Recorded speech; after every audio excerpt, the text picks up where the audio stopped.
Il y a 9 mois encore, ils étaient interdits. Aujourd'hui, ils sont la première force politique de la Tunisie.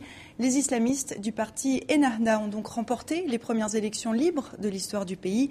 Ils pèseront lourd dans la rédaction de la nouvelle constitution. Précision, Laure de Matos. Ils n'ont jamais douté. Les partisans de Rached Ghannouchi peuvent désormais vraiment laisser éclater leur joie. Ennahda est officiellement la première force politique de la nouvelle Tunisie démocratique. Aujourd'hui est le jour de la victoire, un jour de fierté, d'humilité. Le jour où les Tunisiens ont parlé d'une seule voix pour réaliser les objectifs de la révolution. Le parti islamiste a obtenu plus de 41% des voix à l'élection de dimanche, soit 90 sièges sur les 217 que comptera la future Assemblée constituante. Un résultat inespéré. Ennahda devance le Congrès pour la République de Monsef Marzouki, opposant historique au régime de Ben Ali.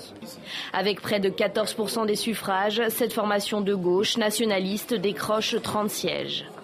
Etakatol, autre parti de gauche, a capté un peu moins de 10% des voix et peut compter sur 21 sièges à l'Assemblée.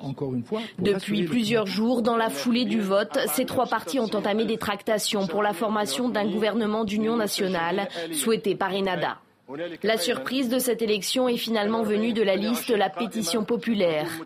Emmenée par Echmi Admi, elle a obtenu 19 des sièges de la constituante. Mais son leader, un richissime homme d'affaires basé à Londres, a annoncé très vite après la proclamation des résultats définitifs qu'il se retirait de l'Assemblée en raison de l'invalidation de plusieurs de ses listes pour irrégularité de financement.